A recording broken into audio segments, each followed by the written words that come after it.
사도신경으로 우리의 신앙을 고백하며 새벽 예배 하나님께 올려드리겠습니다.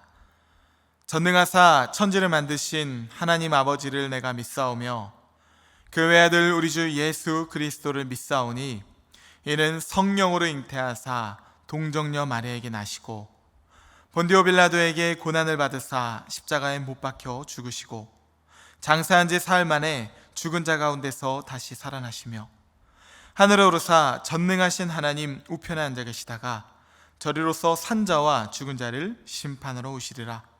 성령을 믿사오며 거룩한 공예와 성도가 서로 교통하는 것과 죄를 사하여 주시는 것과 몸이 다시 사는 것과 영원히 사는 것을 믿사옵나이다. 아멘.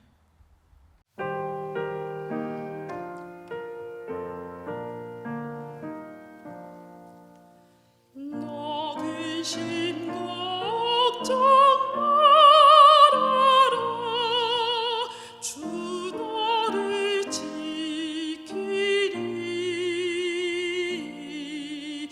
주 날개 밑에 가라. 주 너를 지키리. 주 너를 지키리. 아무 때나 어디서나 주 너를 지키리. 늘 지켜주시리. 어려워라 힘낼 때에 주 너를 지키리.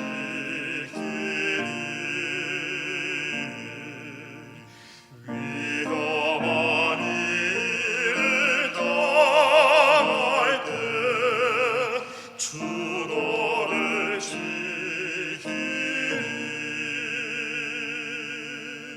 주 너를 지키리. 아무 때나 어디서나 주 너를 지키리. 늘 지켜주시니.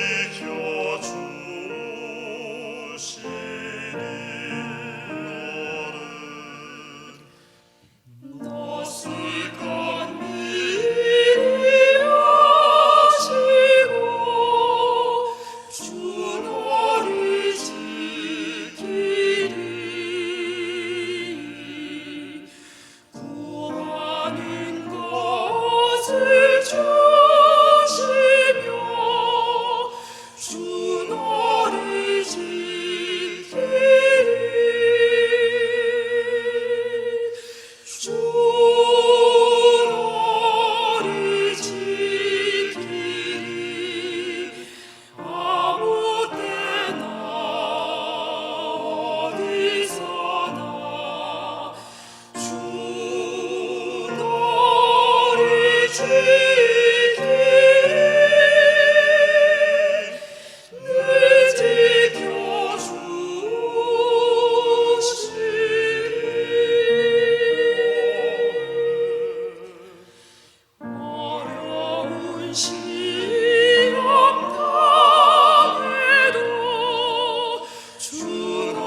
시간 우리에게 주시는 하나님 말씀은 출애굽기 25장 23절부터 40절까지의 말씀입니다.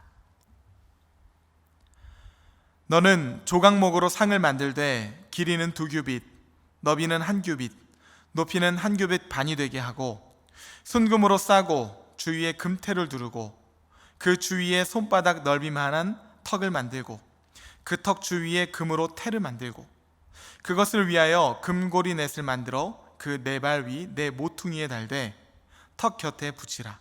이는 상을 맬 채를 꿰 곳이며 또 조각목으로 그 채를 만들고 금으로 싸라. 상을 이것으로 맬 것이니라. 너는 대접과 숟가락과 병과 붓는 잔을 만들되 순금으로 만들며 상 위에 진설병을 두어 항상 내 앞에 있게 할지니라. 너는 순금으로 등잔대를 쳐 만들되 그 밑판과 줄기와 잔과 꽃받침과 꽃을 한 덩이로 연결하고 가지 6을 등잔대 곁에서 나오게 하되 다른 3가지는 이쪽으로 나오고 다른 3가지는 저쪽으로 나오게 하며 이쪽 가지에 살구꽃 형상의 잔셋과 꽃받침과 꽃이 있게 하고 저쪽 가지에도 살구꽃 형상의 잔셋과 꽃받침과 꽃이 있게 하여 등잔대에서 나온 가지 6을 갖게 할지며 등잔대 줄기에는 살구꽃 형상의 잔넷과 꽃받침과 꽃이 있게 하고 등잔대에서 나온 가지 6을 위하여 꽃받침이 있게 하되 2가지 아래에 한 꽃받침이 있어 줄기와 연결하며 또 2가지 아래에 한 꽃받침이 있어 줄기와 연결하며 또 2가지 아래에 한 꽃받침이 있어 줄기와 연결하게 하고 그 꽃받침과 가지를 줄기와 연결하여 전부를 순금으로 쳐 만들고 등잔 7을 만들어 그 위에 두어 앞을 비추게 하며 그 불 집게와 불똥 그릇도 순금으로 만들지니 등잔대와 이 모든 기구를 순금 1달란트로 만들되 너는 삼가 이 산에서 내게 보인 양식대로 할지니라. 아멘. 함께 기도하겠습니다. 말씀이신 하나님, 오늘도 생명의 말씀을 통해서 우리의 인생을 빚어나가시니 감사합니다. 주께서 주신 우리의 생명이 오늘 하루도 말씀 위에서 진리 위에서 든든히 세워질 수 있도록 인도하여 주시옵소서. 하나님, 이 시간 말씀 앞에서 우리의 허물과 상한 심령을 발견하길 원합니다. 누군가를 찌른 죄와 칼이 있다면 그것 또한 바라보길 원합니다.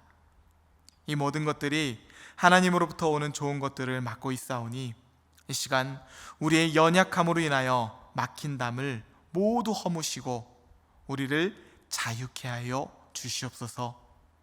이렇듯 말씀의 빛으로 우리의 심령을 환히 비추사 소망은 내 안에서 찾는 것이 아니라 오직 하나님 말씀 안에서 발견할 수 있는 것임을 깨달아 알게 하여 주시옵소서. 하나님, 오늘 하루도 물과 성령으로 거듭난 승리의 삶 되기를 원합니다. 기쁨과 만족함이 넘치는 충만한 인생이 되기를 원합니다. 성령님, 이 시간 우리를 주장하여 주시옵소서. 예수님의 이름으로 기도하옵나이다. 아멘. 할렐루야. 네, 요즘 우리는 계속해서 출애굽기 말씀을 묵상하고 있는데요, 하나님께서 종되었던 이스라엘 백성들의 부르짖음을 들으시고 그들을 애굽으로부터 건지신 사건이 바로 출애굽입니다. 그리고 그들을 구원하신 하나님께서는 분명히 말씀하셨습니다. 너희는 제사장 나라 거룩한 백성이 되라. 구원을 받았다고 해서 거기서 자족하는 삶을 사는 것이 아니라 구원의 완성을 이루는 삶, 그리고 사명을 향하여 나아가는 삶이 되라고 하나님께서 그들에게 명령하신 것이죠. 그리고 거기에는 하나님의 분명한 목적이 담겨 있었습니다. 약속의 땅 가나안뿐만 아니라 열방을 하나님의 나라로 세워가시는 것, 선교하시려는 것 말이죠. 선교하시는 하나님의 마음은 이 땅 가운데 오신 예수 그리스도의 선포 가운데 그대로 드러나 있습니다.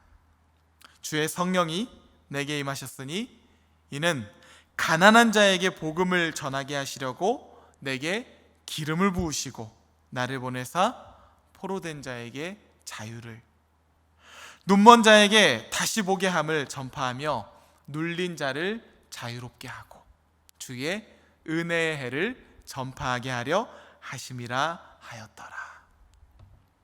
이것이 바로 천지를 창조하신 하나님 아버지의 마음인 것입니다. 그래서 제사장 나라, 한 거룩한 백성을 세워서 그들을 열방의 빛으로 삼고자 하신 것이죠.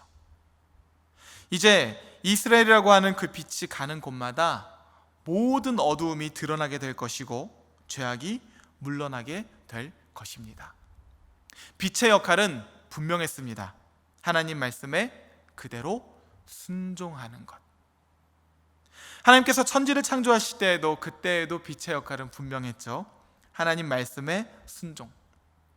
땅이 혼돈하고 공허하며 흑암이 깊음 위에 있을 때 하나님께서 그곳을 향해서 말씀하십니다. 빛이 있으라. 그랬더니 어떻게 되었나요?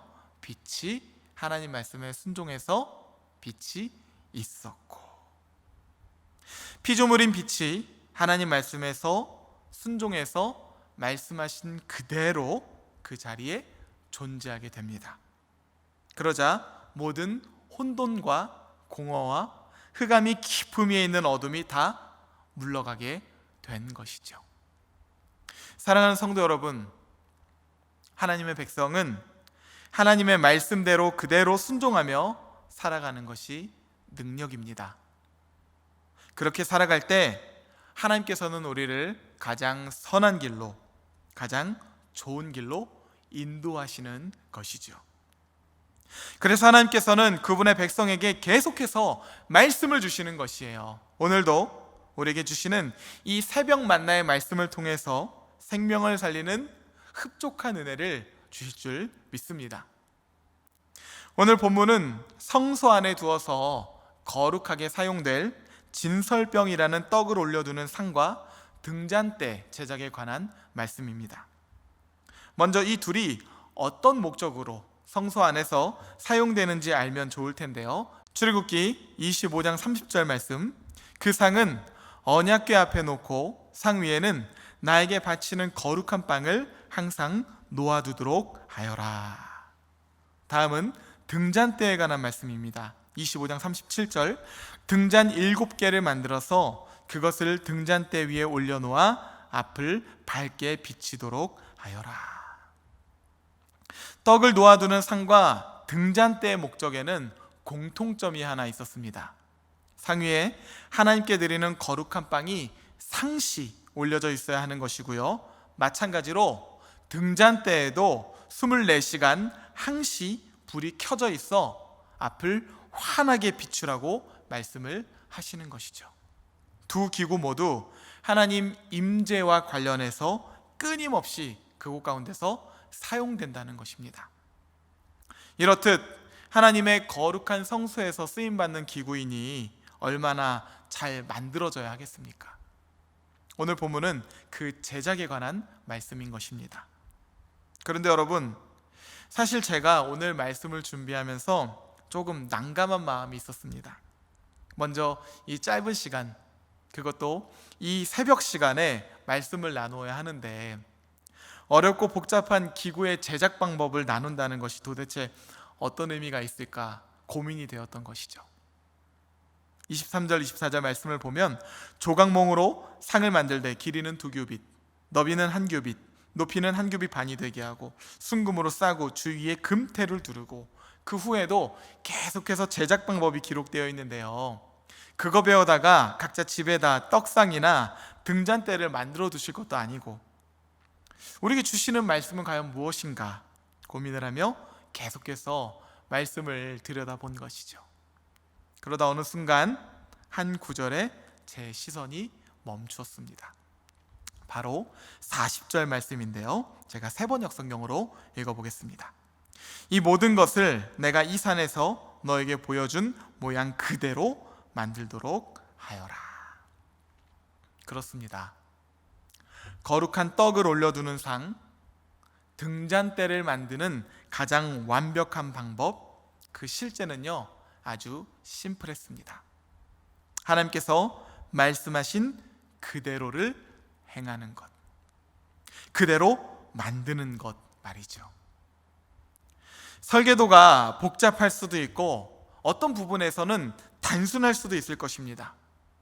또한 그 방법이 잘 이해가 되는 부분이 있는 반면 잘 이해가 되지 않은 부분도 분명히 있을 것이에요. 때로는 하나님께서 나에게 말씀해 주신 방법보다 내가 생각하는 방법이 더 효율적이다라고 여겨지는 그런 때도 있을 것이죠. 그러나 그렇다 하더라도 성경이 전하는 분명한 메시지, 성수의 기구를 만드는 가장 완벽하고 완전한 방법은 하나님께서 말씀하신 그대로를 행하는 것, 그대로 만드는 것이라는 것이죠. 이것은 비단 성소의 기구를 만드는 것에만 해당하는 말씀은 아닐 것입니다. 우리 인생에게 주시는 말씀과도 똑같죠. 오늘 본문에서 보신 바와 같이 진설병을 올려두는 상과 등잔대를 만드는 방법은 다소 복잡해 보이기도 하고 굳이 이렇게까지 만들어야 하나 싶을 생각이 들게도 만듭니다.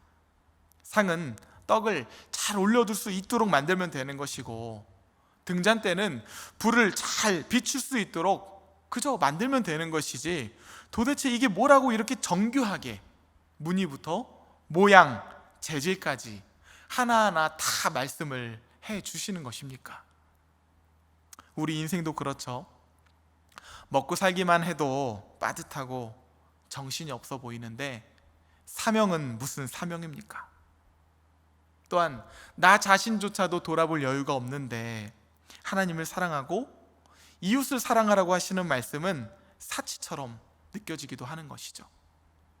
안식일을 지키고 거룩한 예물을 드리고 거룩하게 살고 하나님의 때를 기다리고 하나님의 방법으로 살아가라고 하시는 말씀, 이 모든 것들이 도대체 무슨 의미일까 싶을 때가 우리 인생 가운데 있는 것입니다. 그저 한 번 살아가는 인생, 잘 먹고 잘 살면 되는 건 아닐까?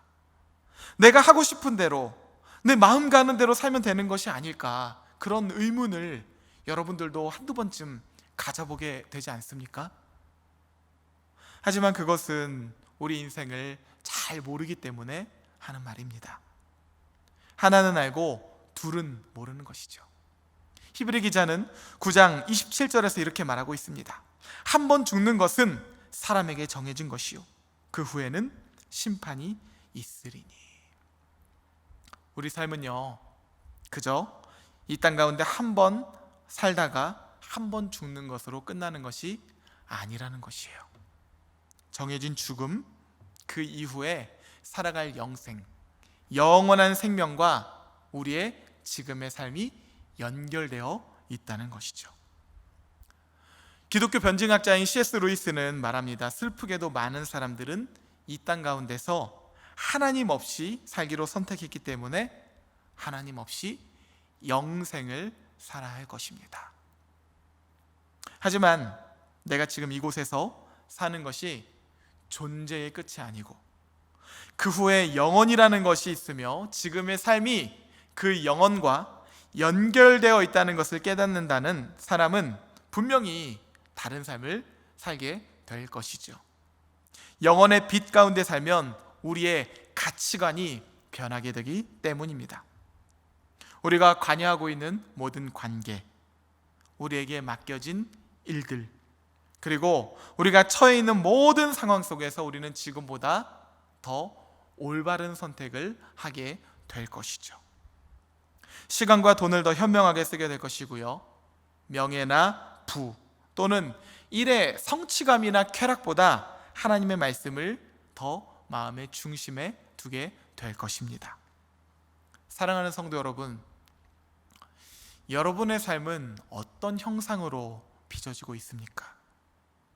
그저 사는 대로 살고 되는 대로 살고 살면서 뭐로 가든지 목적지로 가면 되는 거 아니야? 혹시 이런 마음이 그 마음의 중심에 있진 않으십니까? 그런 우리에게 하나님께서는 성수의 두 기구, 떡상과 등잔대의 제작을 통해서 깨닫게 하십니다. 이 모든 것을 내가 이 산에서 너에게 보여준 모양 그대로 만들도록 하여라. 그리고 그렇게 말씀하신 그대로 만들어진 두 성물은 성소 안에서 거룩하고 흠이 없게 밤낮으로 쓰임을 받게 되는 것이죠. 하나님의 임재를 드러내는 도구로 말이에요. 우리 삶도 이와 마찬가지입니다. 하나님께서 이스라엘 백성들을 부르시며 그들을 제사장 나라, 거룩한 백성으로 삼으신 것처럼 우리에게도 말씀하셨습니다. 너희는 택하신 족속이요, 왕같은 제사장이요, 거룩한 나라요. 하나님께서 우리 삶을 그저 지나가는 하나의 인생으로 지으신 것이 아니라는 것이에요.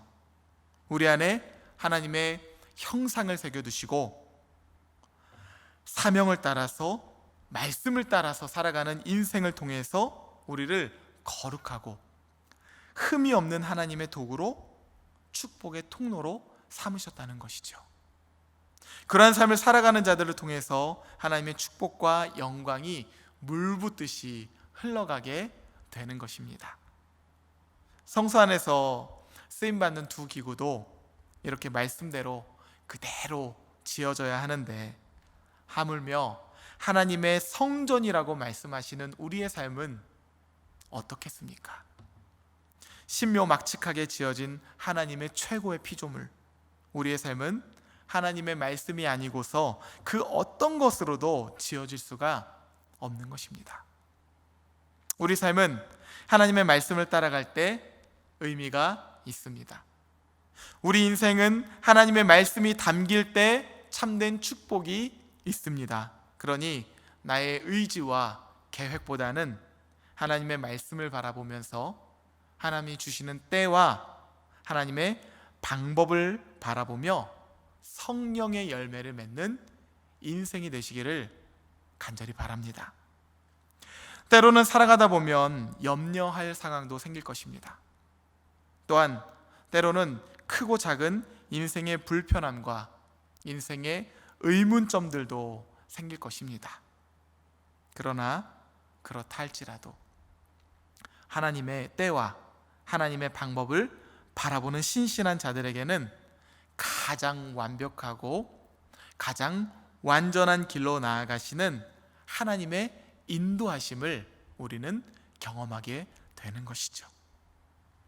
오늘 말씀을 온 맘 다해라는 찬양의 2절 가사로 마치려고 합니다. 나 염려하잖아도 내 쓸 것 아시니 나 오직 주의 얼굴 구하게 하소서. 다 이해할 수 없을 때라도 감사하며 날마다 순종하며 주 따르오리다. 온 맘 다해 사랑합니다. 온 맘 다해 주 알기 원하네. 내 모든 삶 당신 것이니 주만 섬기리 온 맘 다해. 간절히 바라기는 이 고백이 여러분의 고백이 되어 여러분의 삶이 하나님의 형상으로 빚어지고 새겨져 나가기를 우리 주 예수 그리스도의 이름으로 간절히 축복합니다. 함께 주기도문 하시겠습니다. 하늘에 계신 우리 아버지여, 이름이 거룩히 여김을 받으시오며 나라가 임하시오며 뜻이 하늘에서 이루어진 것 같이 땅에서도 이루어지이다. 오늘 우리에게 일용할 양식을 주시옵고 우리가 우리에게 죄 지은 자를 사하여 준 것 같이 우리 죄를 사하여 주시옵고 우리를 시험에 들게 하지 마시옵고 다만 악에서 구하시옵소서. 나라와 권세와 영광이 아버지께 영원히 있사옵나이다. 아멘.